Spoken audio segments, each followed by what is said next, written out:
ముజలో breaking news చూస్తున్నాం. రాష్ట్ర ప్రభుత్వాలు అందిస్తున్న ఉచిత పథకాలపై సుప్రీంకోర్టు సంచలన వ్యాఖ్యలు చేస్తుంది. ఫ్రీ స్కీమ్లు రాష్ట్ర అభివృద్ధికి విఘాతం కలిగిస్తున్నాయని తెలిపింది. ఉచిత పథకాలతో పలు రాష్ట్రాలు ఆర్థిక లోటును ఎదుర్కోవాల్సి వస్తుందని అభిప్రాయపడింది. రాష్ట్రాల ఆదాయం జీతాలు ఉచితాలకే సరిపోతుందని, కొన్ని రాష్ట్రాలు నష్టాల్లో ఉన్నప్పటికీ అమలు చేస్తున్నాయని తెలిపింది. ఉచిత పథకాలు అర్హులకు మాత్రమే అందాలని సూచించింది.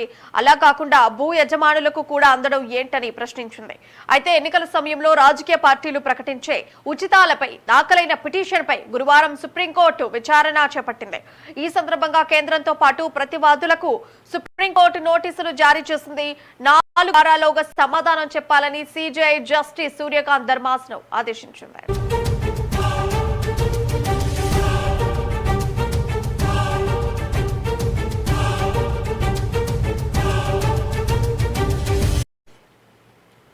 ఇక రాష్ట్ర ప్రభుత్వాలు అందిస్తున్న ఉచిత పథకాలపై సుప్రీంకోర్టు సంచలన వ్యాఖ్యలు చేసింది. ఫ్రీ స్కీమ్లు రాష్ట్ర అభివృద్ధికి విఘాతం కలిగిస్తున్నాయని తెలిపింది.